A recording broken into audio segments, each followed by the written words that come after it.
வணக்கங்க. ஸ்ரீ கிருஷ்ணா ஜோதி நிலையத்திலிருந்து ஈரோடு ஜோதிடர் முனியாண்டி. நம்ம 21/12/2025 பிறக்கக்கூடிய குழந்தையின் ஜாதக பலன்களை இப்போதைக்கு பார்க்கலாங்க. குழந்தை பிறக்கிறது ஞாயிற்றுக்கிழமைங்க. அன்னைக்கு ஓடிட்டு இருக்க நட்சத்திரம் பார்த்தீங்கன்னா பூராட நட்சத்திரம் சுக்கிரனோட சாரத்தில் ஓடிட்டு இருக்குங்க. தனுசு ராசிங்க. இந்த பூராட நட்சத்திரம் எப்போ இருந்து ஆரம்பிக்குது அப்படின்னு கேட்டிங்கன்னா, கிட்டத்தட்ட நைட்டு ஒரு 1:20 இது ஆரம்பிக்கக்கூடிய அமைப்பு. 22ஆம் தேதி விடிகாலையில் 3:35 வரைக்கும் பூராட நட்சத்திரம் ஓடுதுங்க. சந்திராஷ்டமமாக அமையக்கூடியது கடகராசி சந்திராஷ்டமமாக அமையுங்க. நட்சத்திர நாம எழுத்துக்கள் என்னெல்லாம் வைக்கலாம் அப்படின்னு கேட்டிங்கன்னா, பூ தா பா டா, பூ தா பா டா, இந்த பெயர் நாமம்லாம் தாராளமாக வைக்கலாங்க. பூராட நட்சத்திர தனுசு ராசி. இவர் பார்த்தீங்க அப்படி சொன்னோம்னா மூல நட்சத்திர கேதுவோட சாரத்தில் சுக்கிரன் உட்கார்ந்துருக்காருங்க.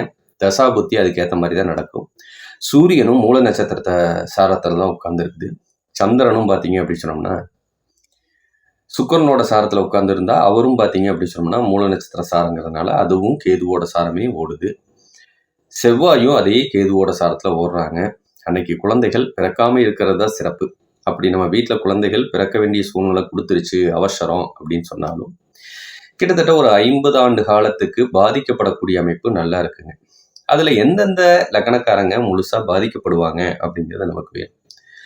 ராகு கேது தோஷம் இருந்தது அப்படின்னு சொன்னால் அந்த குடும்பம் பூரா கொஞ்சம் பாதிக்கப்படும்.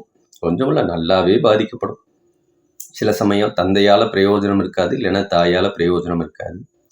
இல்லை அப்படின்னு சொன்னால் ஊரை விட்டு தேசம் விட்டு வெளியே போகக்கூடிய அமைப்பு.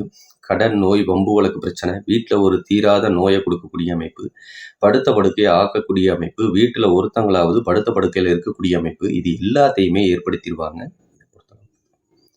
அதனால முடிஞ்ச வரைக்கும் கடகலக்கணம், சிம்ம லக்னம், மகர லக்னம், கும்பலகனம், இந்த 4 லக்னத்தில் குழந்தைகளை எடுக்காமல் இருக்கிறதா சிறப்புங்க. ஏன்னா அடுத்தடுத்த தசாபுத்திகள் பாதகத்தை கொடுக்குற காரணத்தினால முடிஞ்ச வரைக்கும் மறைவு ஸ்தானத்தில் இருந்தாங்கன்னா பரவாயில்ல, இல்லைன்னா இந்த கேதை பொறுத்தளவுக்கு 11ஆம் இடத்துல உட்கார வச்சா பாதிப்பு கிடையாது அப்படிங்கிறதையும் நம்ம எடுத்துக்கணும். அதுக்கேற்ற மாதிரி லக்னத்தை அமைச்சுக்கிட்டா கொஞ்சம் சிறப்பாக இருக்கும் அப்படிங்கிறது தான் நம்மளோட கருத்துங்க.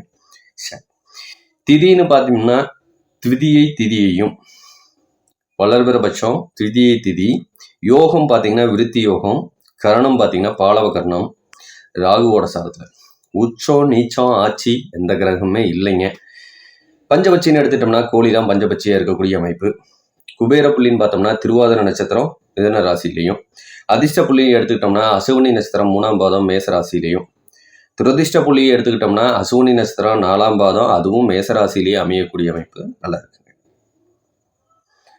அடுத்தது கோச்சாரப்படி எங்களுக்கு ஏதாவது பலன் இருக்கா அப்படின்னு பார்த்தோம்னாலும் கோச்சாரத்துப்படி இப்பயே பார்த்தீங்கன்னா இடம் வாங்கக்கூடிய யோகம், வீடு கட்டக்கூடிய யோகம், குழந்தை பிறக்கிற நேரத்தில் வண்டி வாகனம் எடுக்கக்கூடிய யோகம், விரைய செலவு செய்யக்கூடிய யோகம், விபத்துகளை கொடுக்கக்கூடிய யோகம் எல்லாமே ஓடிக்கிட்டு இருக்குது இன்னும் வர வைகாசி 18ஆம் தேதி வரைக்கும்.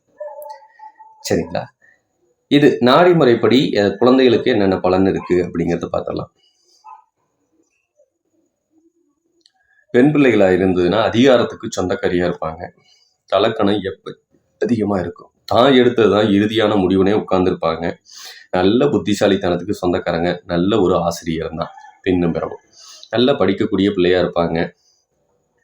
சரிங்களா? பிரம்மகத்தி தோஷம் இருக்கிறதுனால எவ்வளவு சம்பாரிச்சாலும் கையில் நிற்காது. நல்ல ஒரு ஆசிரியருங்கிற தன்மை எப்பயுமே உண்டு. கண்ணில் இடதுகண் பாதிக்கப்படும். கர்ப்பப்பை சம்மந்தப்பட்ட பிரச்சனை பின்னாடி வரும். கருமுட்டை சம்மந்தப்பட்ட பிரச்சனையும் கொஞ்சம் கொடுக்குங்க. சரிங்களா? கணவன் நல்ல அதிகாரத்துக்கு சொந்தக்காரன், அரசு உத்தியோகத்துக்கு சொந்தக்காரன், பெண்ணும் பிறவும் அமைவாங்க. பெண் பிள்ளை பிறந்து வேணும். இதே ஆண் பிள்ளையாக இருந்ததுன்னா தந்தை வழி சொத்துக்கள் நல்லா பயன்படக்கூடிய அமைப்பு. கம்ப்யூட்டர் சம்மந்தப்பட்ட படிப்பு படிக்கலாங்க, நல்லா இருக்கும். வண்டி வாகனம் வச்சு தொழில் பண்ணலாம். எலக்ட்ரானிக்கல் பொருள் வச்சு தொழில் பண்ணலாங்க. சரிங்களா? கட்டட சம்மந்தப்பட்ட வேலை செய்யலாம், நல்ல லாபத்தை கொடுக்கும். அம்மா நல்ல கோபத்துக்கு ரோசத்துக்கு சொந்தக்காரங்க. அம்மா அரசு உத்தியோகத்தில் உட்கார்ந்துருக்கக்கூடிய அமைப்பு சூப்பராக இருக்குங்க. கண்ணிலே பார்த்தீங்க அப்படின்னு சொன்னோம்னா இடதுகண் பாதிக்கப்படக்கூடிய அமைப்பு. அம்மாவுக்கு கர்ப்பப்பை சம்மந்தப்பட்ட பிரச்சனை. அம்மா ஒரு நாளாவது விதவை இல்லைன்னா வாழாவெட்டிங்கிற பேர் எடுக்க வேண்டிய சூழ்நிலை இது கொடுக்கும் அப்படிங்கிறத முதலே சொல்லிடுறேன். ரொம்ப பிரச்சனைகள் அதிகமாகுதுன்னா தொலைதூர பயணங்கள் போயிட்டு வந்தாங்கன்னா பிரச்சனைக்கு தீர்வும் கிடைக்கும் அப்படிங்கிறதையும் பார்த்துடலாம். பிரம்மகத்தி தோஷம் இருக்கிறதுனால எவ்வளவு சம்பாதிச்சாலும் கையில் 10 பைசா கூட நிற்க வைக்க முடியாத சூழ்நிலை இது கொடுக்கும் அப்படிங்கிறதையும் நீங்கள் தெரிஞ்சுக்கணும். மகாபாரத கதையை கேளுங்க. பசுமாட்டுக்கு உங்கள் கையால் தீவனம் கொடுத்துட்ருங்க, அதுவும் பாதிப்புலேருந்து விலக்கும் அப்படிங்கிறத எடுத்துக்கலாம். மனைவி நல்ல புத்திசாலித்தனத்துக்கு சொந்தக்காரியாக இருப்பா, மனைவி கையில் அதிகாரம் இருக்கும், அரசு உத்தியோகத்தில் இருக்கக்கூடிய மனைவி கிடைப்பாங்க அப்படிங்கிறத நம்ம எடுத்துக்கலாம். சரிங்களா? இன்னும் மேலும் வேறு தகவல் தேவைப்படுது அப்படின்னு சொன்னால் தாராளமாக ஸ்ரீ கிருஷ்ணா ஜோதி நிலையத்தை அணுகுங்க. கீழேயே ஃபோன் நம்பர் கொடுத்துருக்குறோம். முடிஞ்ச வரைக்கும் சப்ஸ்கிரைப் பண்ணுங்கள். உங்களுக்கு தெரிஞ்சவங்களுக்கும் கொஞ்சம் ஷேர் பண்ணுங்கள். யாருக்காவது குழந்தை பிறக்கக்கூடிய வாய்ப்பு இருந்ததுன்னா அவங்க அந்த நாளில் எடுக்காமல் இருக்கிறது சிறப்புங்கிறது அவங்களுக்கு தெரிஞ்சுக்கிட்டோம். ஏன்னா டெய்லி பார்த்தீங்கன்னா ஈரோடு மாவட்டத்துக்கு மட்டும் எடுத்துக்கிட்டோம்னாவே ஒரு 1000 குழந்தைகள் பிறக்கிறாங்க. ஒவ்வொரு மாவட்டத்துலையும் பார்க்கும்போது அவங்களுக்கு ஏதோ ஒரு பிரயோஜனப்படும். சுகப்பிரசவமாகறத பற்றி நம்ம பேசலைங்க. இது அவசரத்துக்கு குழந்தை எடுக்க போகிறோம் உங்களுக்கு தெரியாது அப்படிங்கிறதுக்காக தான் 4 நாளைக்கு முன்னாடியே 3 நாளைக்கு முன்னாடியே அன்னைக்கு பிறக்கக்கூடிய குழந்தைகளோட பலன்களை சொல்லிட்டு இருக்கோம். அதுக்கேற்ற மாதிரி கொஞ்சம் மாற்றிக்கிங்க. இல்லை அப்படின்னு சொன்னால் உங்களுக்கு அவசரமாக இருந்தாலும் நீங்கள் என்னை அணுகலாம். உங்களுக்கு தேவையான தகவல்களை என்னால் முடிஞ்ச வரைக்கும் கொடுக்க முடியும். நம்ம ஜாதகம் பார்க்கறதுக்கு 200 சார்ஜ் பண்ணுறேங்க. அடுத்தது பார்த்திங்கன்னா பொருத்தம் பார்க்கறதுக்கு ஒரு 50 ரூபாயும், ஜாமக்கோல் பிரசனம் பார்க்கறதுக்கு நம்ம ஃப்ரீயாக பண்ணி கொடுத்துட்ருக்கோங்க. எந்த நேரத்துக்கு கூப்பிட்டாலும் செஞ்சு கொடுத்துட்ருக்கோம். ஜாதகம் எழுதுறது ஒரு 1500 ரூபாயும், வாஸ்து பார்க்கறதுக்கு ஒரு 2000 ரூபாயும் வாங்கிட்டு இருக்குங்க. உங்களுக்கு தேவைப்படுது அப்படின்னா தாராளமாக ஃபோன் பண்ணுங்கள். கீழே ஃபோன் நம்பர் கொடுத்துருக்கோம். முடிஞ்ச வரைக்கும் சப்ஸ்கிரைப் பண்ணி வைங்க. நான் போடுற வீடியோ அடிக்கடி உங்களை வந்து சேரும் அப்படிங்கிறத சொல்லிக்கிறேன். ஏதோ ஒரு உபயோகமாக இருக்கும். பல கோடி வீடியோ இருக்குது, அதில் இது கொஞ்சம் உபயோகமாக இருக்கும். ஏன்னா நாளைக்கு நம்ம ஃப்யூச்சரையே நிர்ணயிக்கக்கூடியது அப்படிங்கிறதுனால தான் நானும் கொஞ்சம் மெனக்கட்டு இதை போட்டுட்ருக்குறோம். பார்க்குறீங்க, கிட்டத்தட்ட 2000 வியூஸ் மேலே போயிட்டுருக்குது. ஆனால் சப்ஸ்கிரைப் பண்ணுறது வெறும் 200 பேர் தான் இருக்கிறீங்க. அதுக்காக தான் மனசு கேட்காம நான் சொல்கிறேன். உங்களுக்கு நீங்கள் அனுபவிச்சதை எல்லாரும் அனுபவிக்கிட்டோம் அப்படின்னா கொஞ்சம் அவங்களுக்கும் கொஞ்சம் உங்கள் குரூப்பில் இருக்கவங்களுக்கு அனுப்புங்க. மிக்க நன்றி. வாழ்க வளமுடன். வணக்கம்.